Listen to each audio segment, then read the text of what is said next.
I think I can explain the difference between medicinated filmmaking and unmedicinated filmmaking just using this simple example.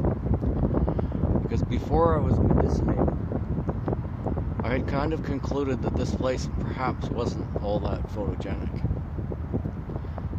And then after I got medicinated, I started to realize, actually, it's quite a nice place.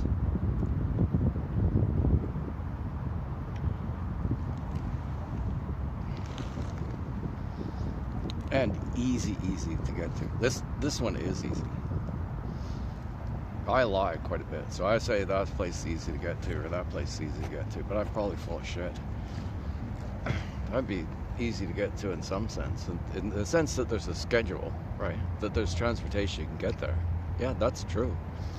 Absolutely. The TransLink service in Vancouver is just phenomenal. Taipei had a good system, but this is better in some ways. Definitely. Yeah, but to get back to the medicinated, unmedicinated.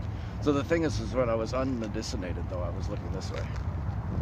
And I thought, well, maybe that's not that photogenic either. But it kind of is, in a way. You just have to beg some tolerance. You know, there's nothing I can do to get rid of that cigar in the middle there. But, you know, still the thing is here, isn't it? You know, that's pretty amazing. It's amazing, too, that this one fell down. It fell down when they were building it. What is the name of this one again?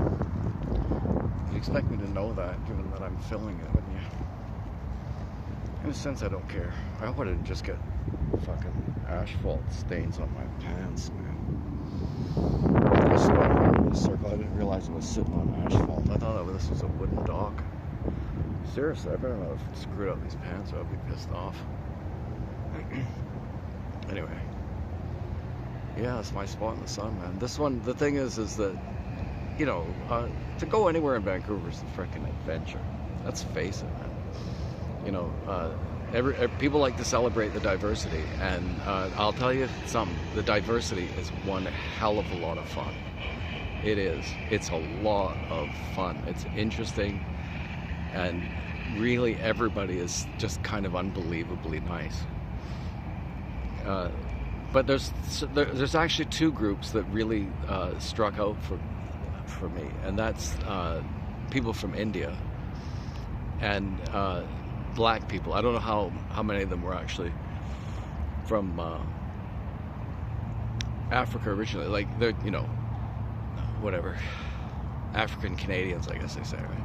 They're Canadians. They're just like us, right? Of course. What the fuck? So it's funny to say that shit, isn't it? But the thing is that everybody down deep kind of wonders, right? Because you would, because it's just like, because it's been set up with two teams in a sense. There's this like wearing the black and white jerseys. Of course, there's going to be a kind of tension and conflict there in a sense, right? But the thing is that it's not happening. I mean, I'm not kidding. Some of the kindness that I've received from black, whether they're Canadian black or African black. You ever hear that? Some comedian used to say that. I thought that was really funny. Anyway, the thing is that, like, you know, you get all this conversation about racism and all this shit, right? And it's so hilarious to people that actually live down here. Like, and I'm talking about Indians, in particular right now, I'm talking about Indians and black people. Because I've discussed the situation with them. You know, we're the ones that live here, right? We're the ones that live here. And a lot of them are more sick of it than we are. I think all of them are more. I haven't found one that isn't sick of it. I'm serious. I kind of, you know, poke around at people's political perspectives. No, they're just sick of it. Everybody's sick of it. To the extent that they pay attention to it. To the extent that they pay attention to it, it pisses them off. It makes them look like assholes. They don't want to be associated with that. I'm serious. They don't want to be associated with it. So it's this kind of white colonialism thing kind of getting shoved down their throats again, right? But it's from these fucking university bitches, right? Like, it's got no bearing on the ground. Like, to think that, you know, in Surrey, Like, okay, just think this, just for something really funny, just to think of this. Yeah, Surrey has a real problem with white supremacism, right? And that's funny in a couple of ways, because there are some real fucking rednecks out here, man, and I bet they are racist as shit. I bet they are. I kind of know they are, because I talk to absolutely everybody, right? I mean, I talk to absolutely anyone that will talk to me practically. And so I talk to a lot of people, I get a sense of what they think. And for a while there, I was really in that business. No, fuck, it has no bearing on the ground whatsoever. Like, just nothing. It's really a curious feeling, because I moved from a country and a culture where I was a white minority for a long time. And now I've come back to Canada and I'm a white minority again. Like, literally. In my neighborhood, I think whites are a minority. But everybody's a minority in a sense, because like everybody's there. There's Chinese, and I think probably Persians, and black, and from India. But I think there's you have to make a real distinction between Hindu nationalists, say for example, and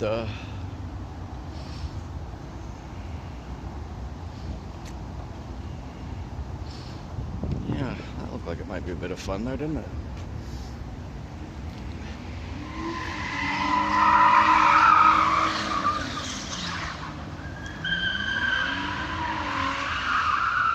Right arm, man. Why don't you slam your car to the other guys?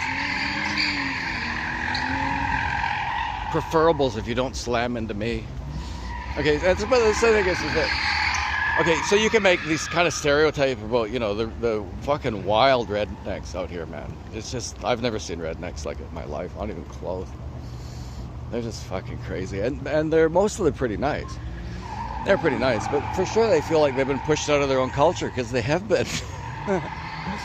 Really, in a way, right?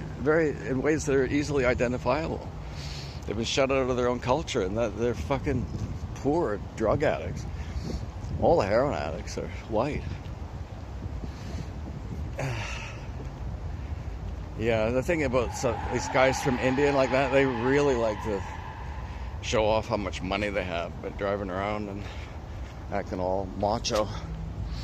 They're really macho sometimes. And then they're really the opposite other times. Sometimes I get the feeling that they're all girls.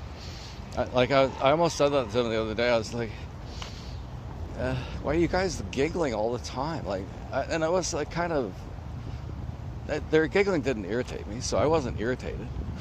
But I was just curious, like, how does that work? It's never a belly laugh. It's never quiet. They're either telling a joke or laughing at one. And, you know, they're just actually, you know, quite cute to watch.